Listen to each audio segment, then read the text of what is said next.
Alrighty, folks, week 4 of the NFL season is completely in the books, and so I want to go over everything that I saw this weekend, just like I have for the last few weeks, though this is going to be the last time I do this for a few weeks at least. As I mentioned in previous videos, I will be going out of the country for a couple of weeks, so I will not be doing it for week 5, most likely week 6, and possibly even week 7, and then hopefully after that I can pick it up. So hopefully you guys enjoy, and with that, let's get started. All right, Thursday Night Football, Cowboys and Giants. Let's start with the Cowboys. They didn't really look very good in this one, quite frankly. They didn't really play well, but they were at least able to survive because they were playing the Giants. This win did come at a cost, though. Unfortunately, Micah Parsons did go down with a pretty serious-looking injury at the end of the fourth quarter. We'll see how long he's out for. Haven't heard anything catastrophic yet, but also haven't really necessarily been looking for that news. I honestly still see nothing that convinces me that this team is actually good, and winning against the Giants isn't exactly impressive, but at least they did a good job of stopping the run. They did a really, really good job of that, so, good for you. The Giants' offense is basically completely useless unless they're able to run the ball. The Giants' offense is basically useless if they can't run the ball. Malik Nabers is obviously great, but other than him, there's really nothing there on offense. Daniel Jones, once again, has 0 touchdowns. That is the 23rd time in his career out of 64 possible games that has happened, and honestly, he just continues to be so uninspiring and sometimes even downright useless in close games like this. I feel like he almost never comes through in these close games, so yeah, this obviously didn't surprise me. This game didn't surprise me. The outcome didn't surprise me.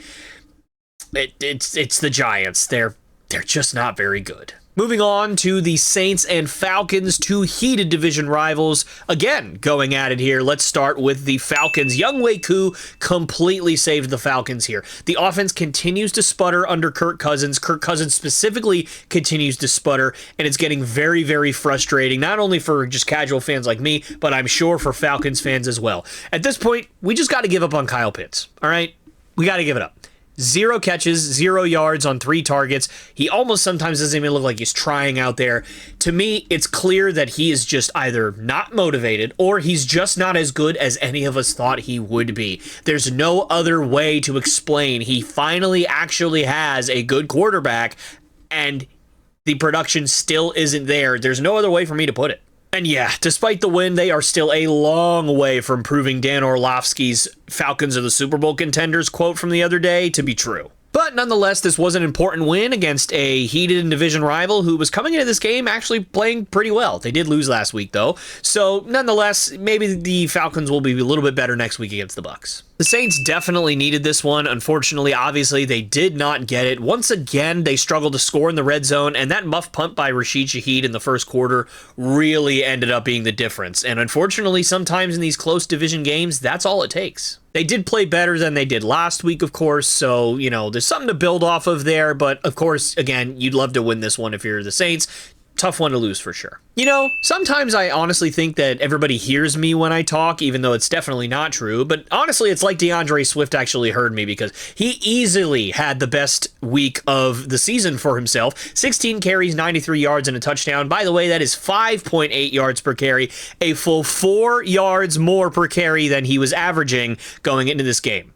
Caleb Williams looked a little bit better in a little bit of limited opportunities, and he didn't get sacked 300 times, so that's a positive. Kind of similar to what I said with the Saints, albeit in a win for them. This is something that you can build off of next week. The offense looked a little bit better. Caleb Williams looked a little bit better. DeAndre Swift looked a little bit better. And, of course, next week, they actually play the Panthers. And then the week after that, they play the Jaguars. So you got kind of the lowest of the low here. You have an opportunity to win a couple of games in a row here if you're Chicago.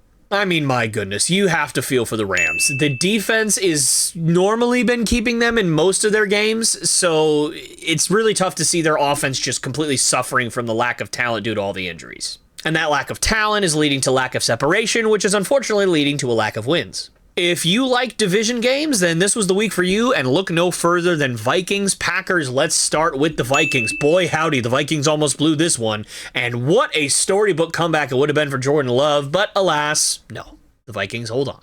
I honestly think a lot of that unstoppable kind of lore and luster that the Vikings had coming into this game completely went away in that fourth quarter. The Packers proved that the Vikings actually are beatable and that they have weaknesses in that secondary, but it doesn't really matter because the Vikings ended up holding on, and they are now the only undefeated team outside of the Kansas City Chiefs, and a win in Lambeau is a win in Lambeau. So, I mean, you can't really be too upset if you're the Vikings. And for the Packers, 22 points in the fourth quarter was almost enough to lead that big comeback, but the 3 points that the Vikings ultimately did score in that fourth quarter was just enough for the Vikings to hang on. You hate to go through that entire giant comeback and put all that effort and energy towards it and come up short in the end, but at the very least, listen, you got Jordan Love back. The Packers are going to be just fine. They're still 500 despite his injury, and you have the injury-plagued Rams next week.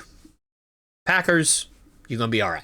All right, the undefeated Steelers going up against the Colts. Let's start with the victors of this game, the Indianapolis Colts. They did come out on top, but it came at a cost because their quarterback was injured once again. Anthony Richardson goes out with injury. We do not know as of right now, or at least I don't know how long he's going to be out. But regardless of that, this was one of the worst injuries I have ever seen. And no, I'm not talking about the actual severity of the injury. I'm talking about how the Colts handled his injury. For those of you who didn't see it, I'm going to give you a play-by-play as to exactly how it happened. Anthony Richardson ran with the ball. He kind of got hit, kind of went to the ground, and injured his hip. He left for a few plays. They cleared him to come back, and the first play that they call is a designed quarterback run in which he takes about 5 steps, barely gets beyond the line of scrimmage, and collapses to the ground. And no, I don't mean he just kind of like dove forward or he slid or something like that to try to get extra yards or try to give himself up. No, I mean he literally crumbled to the ground like a curled up shrimp right before it gets eaten by a whale.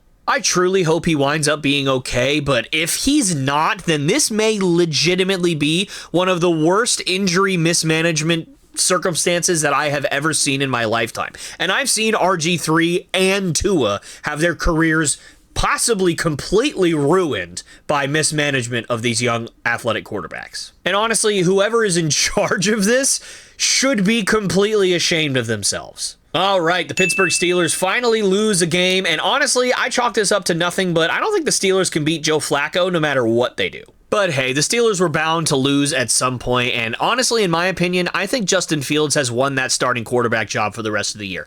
I know that Mike Tomlin kind of refuses to announce that and refuses to say it, so who knows, but I honestly think that he has won it, and I would give him the starting job. He's 3-1, and they had a good chance to win this game, but then again, there is no justice in this world, so what the heck do I know? All right, one of the more interesting games, not necessarily for the actual play on the field, but for the circumstances of the game from the weekend, Broncos-Jets. Let's start with the Broncos. So the Broncos have now beaten 2 projected playoff teams in back-to-back weeks, and honestly, I really don't know how to feel about it. I think this offense is absolutely atrocious. It's horrible, but their defense is so darn good that they really only need to score 17 points in order to win most of their games. Heck, in this one, they didn't even need to score 17. They just needed to score 10.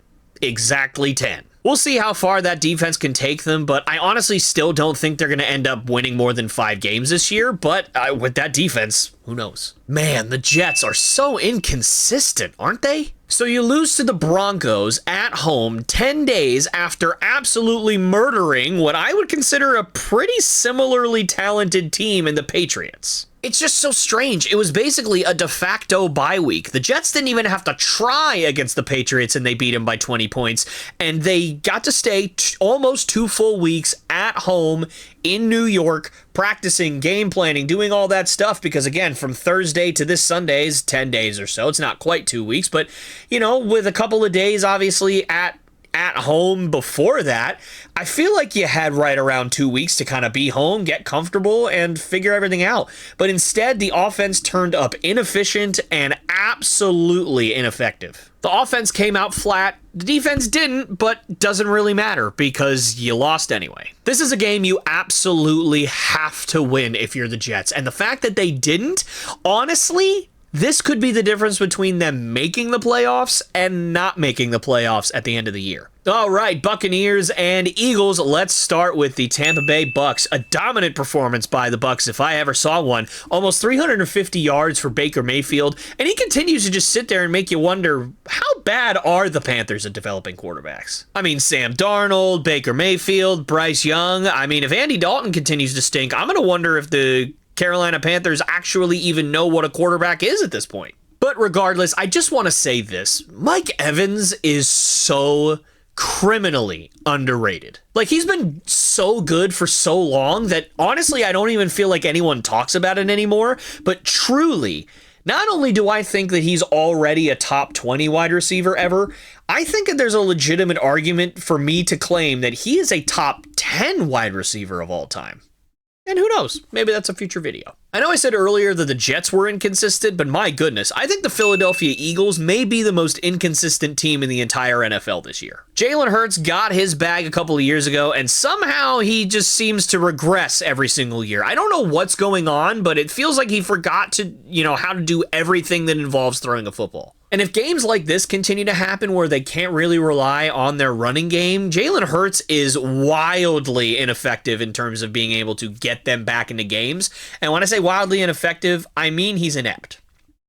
Completely inept. I honestly thought that they would be one of the best teams in the NFL because I thought Jalen Hurts maybe would kind of start to bounce back this year. But if he continues to play as poorly as he has been, the ceiling on this team is incredibly low. The floor is pretty high just due to the immense talent that they have at every other position, but in terms of their ceiling, pretty low.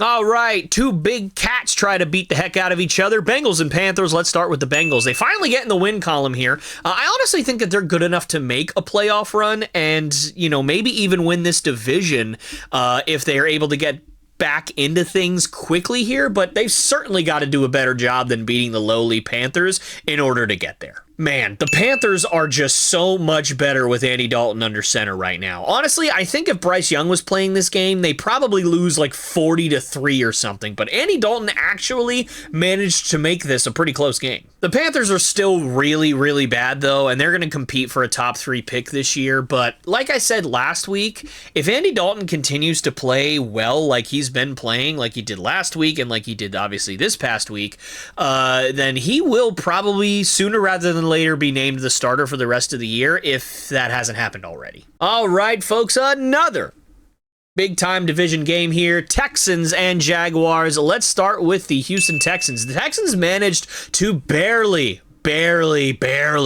hang on here. Game-winning touchdown with, I think, just under a minute left. The stat line looked pretty good for CJ Stroud, but honestly, I watched most of this game, and there were times where he really didn't look very good. He missed some open throws, and otherwise just didn't really do a great job of reading the defense like he normally does. But at the end of the day, he did have a pretty good ending stat line, and they ended up taking care of business. But they have a bunch of really, really tough defenses that they're going up against in the next, 3 to 5 weeks. And so this is going to be the biggest test for the Texans to see how legit they are. Or, are they a real, true contender, or are they a pretender? We'll see. Man, the Jaguars really needed this one. And I know I've said that a couple of times this week, but I don't think any team needed any win more than the Jags needed this one.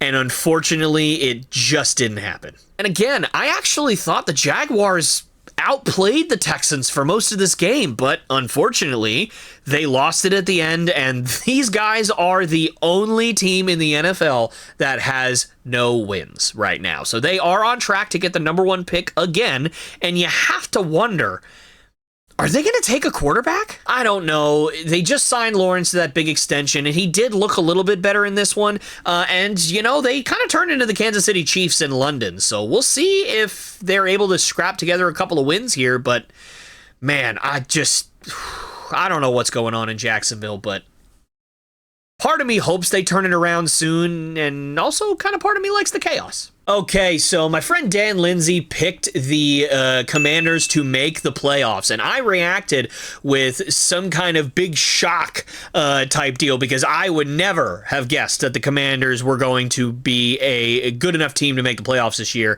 But boy, Dan was right.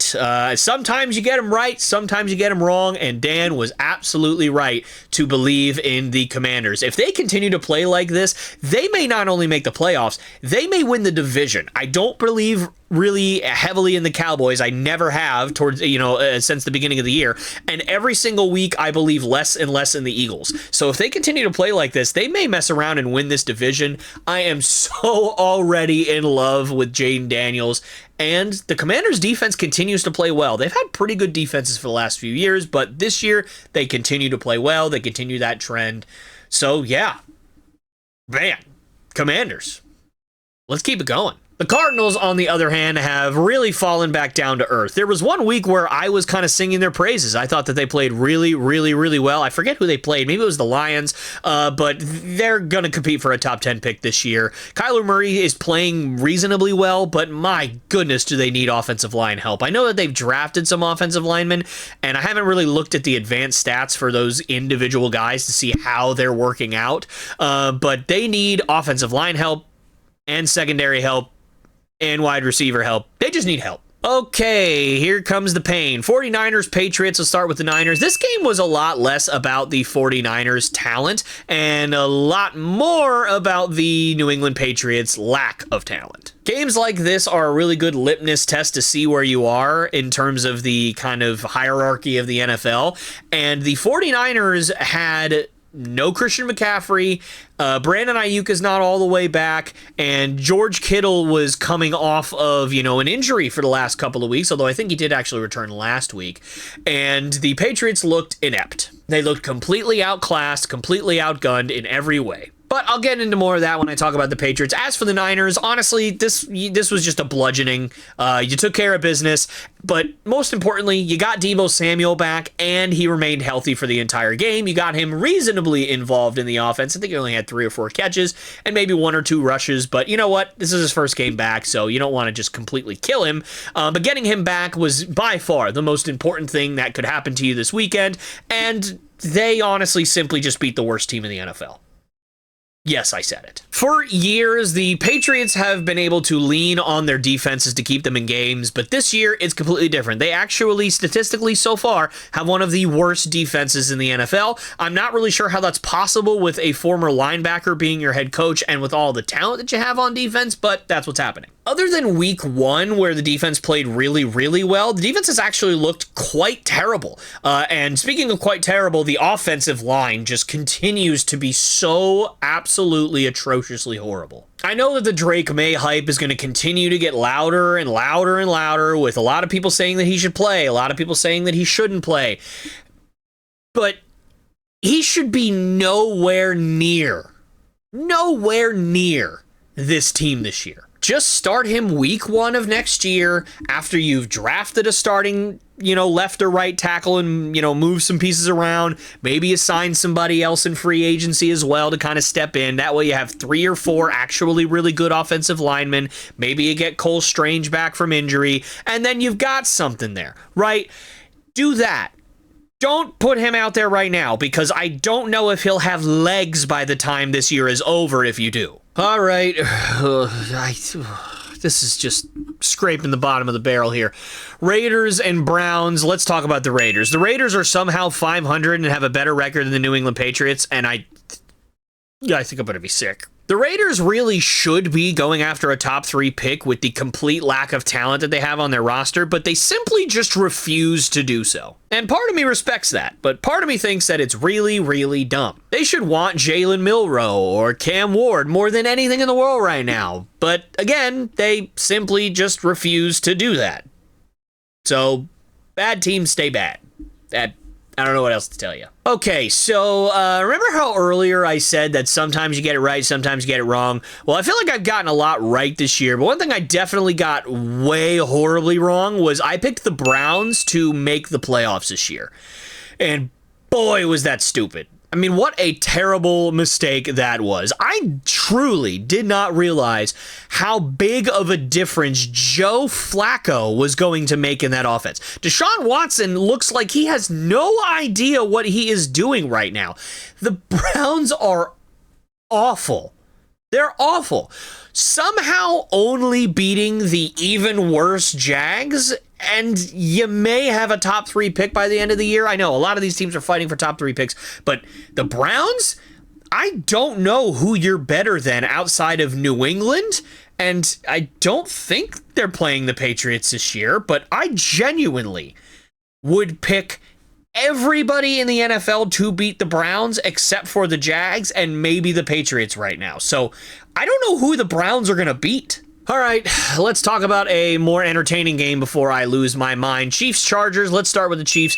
Well, Kareem Hunt's back for the Chiefs, so that's fine, I guess, but unfortunately, they did lose Rashee Rice for the year, or at least presumably. Sounds like he may be getting some second opinions, and there may be some ambiguity as to the severity of his knee injury, but unfortunately, Patrick Mahomes decided to absolutely obliterate Rashee Rice's leg on an attempted tackle. Obviously, he didn't do it on purpose or anything, but it is just a little bit funny. It's really not funny, but it's the Chiefs, so it is a little bit funny. And the Chiefs have been demolished by injuries this year. But hey, at least they didn't win this game via penalty. So that's nice. Yeah, and for the Chargers, they lose a tough one. But honestly, I didn't think the Chargers were going to win very many games this year. I thought they were going to win 5, maybe 6. But they're on pace to win 7, 8, 9, maybe even 10 if they can get going on some kind of streak here. Again, I wasn't really sure how good they would be, but certainly they could push for a wild card spot. And, you know, their defense played pretty well in this one. So there's a lot to build off of here if you're the Chargers. And so, you know, I wouldn't really be beating myself up too much over this. And I'm excited to see where they go from here. And the Ravens are back. Yeah, this was a complete annihilation of the Buffalo Bills. Derrick Henry looks like a complete cheat code in this offense, and they look like they have fully bounced back from the slow start to their season. Okay, yeah, this game was really, really interesting for the Bills, and I normally don't say that in a game where you just get absolutely annihilated to oblivion, but for this team, part of me wants to just chalk this up to, oh, it was just a bad day at the office, you played a really good team, you just got blown out, it is what it is, sometimes that happens, you have a bad day. But the other part of me kind of wants to buy into that Bills are really mediocre kind of thing that I had going at the beginning of the year and just absolutely run with this game as evidence for that and really exhibit A. So I think instead of picking one of those two positions, I'm going to go kind of right in the middle. And I'm going to say that we'll have to see how they bounce back from this. But man, did they look awful in this game. All right, let's move on to Monday Night Football. Let's start with the two of the worst teams in the NFL, unfortunately, having to be broadcast in prime time, the Titans and Dolphins. Let's start with the Titans. Good for the Titans. They actually got a win on the board here, but it is tough to kind of buy into this kind of being anything other than a one-off, with Mason Rudolph now being your quarterback due to Will Levis leaving the game early with injury. We'll see how severe this injury is for Will Levis, but is it just me, or does it feel like injuries are piling up a little bit more than usual this year? I don't know, maybe it's just me, and maybe I just wasn't paying attention, but it honestly feels like injuries are worse this year than in the years past. But regardless, hey, I said last week the Titans have a shot to go 0-17 this year, and luckily they're not going to be doing that. So good for the Titans. And I don't know if I said this earlier, but the Jags are now the only winless team in the NFL, and so somehow the Titans may not even come in last in their division. All right, Miami Dolphin time. I used to think that you could just replace Tua Tagovailoa with anybody that's of a similar kind of ish skill set in this Dolphin system, and they would be basically the same. And I kind of looked at that playoff game a couple years ago against the Bills as evidence of that, where Skylar Thompson kind of stepped in, and it was basically absolutely no different than when Tua was out there. But boy, does that seem to be not the case at all, at least this year. You guys remember when Tyler Huntley made a Pro Bowl a couple of years ago because he was basically the only quarterback alive and breathing at the end of that year? Good times. But anyways, if the Dolphins don't get Tua back this year, which is looking more and more like that's not going to happen, I honestly don't see them winning any more than 3 total games this year. And I honestly think that both of those games will come against the Patriots. One of them being next week. Yay. All right, moving on to a much more entertaining game than the Dolphins and Titans was. Lions-Seahawks. Let's talk about the Lions. I said last week that I was starting to get a teensy bit worried about Jared Goff. And once again, this is a circumstance where I feel like people hear me, and then he just completely silenced all of my doubts and anybody else's doubts that anybody may have had. Jared Goff literally did not throw an incomplete pass for the entire game. Now, he only threw the ball 18 times, but he threw it for almost 300 yards and 2 touchdowns, so he didn't really need to drop back and throw the ball 30 to 35 times because he was dominating so well in his limited opportunities that they beat the heck out of the Seahawks anyway. I mean, you honestly can't ask for a better performance out of a quarterback, and if they keep playing like this on offense and on defense, obviously I think that they could win the Super Bowl this year, and I think that they are going to be the best team in the NFL by the end of the season. But again, that's only if they play like this. If Jared Goff reverts back to what he had been for the last 3 weeks before this week, then they will not be. So don't think that I just mean that they can do whatever they want and they're going to be the best, because it's not true.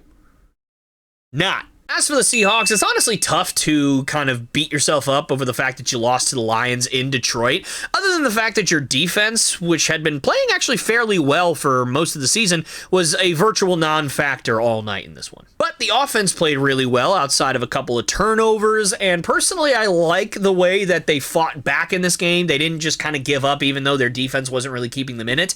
Most likely, they're just going to brush this off and say, hey, man, we faced a really, really good team. We're going to bounce back next week, and they should bounce back next week because they have the poor, lowly Giants. Oh boy.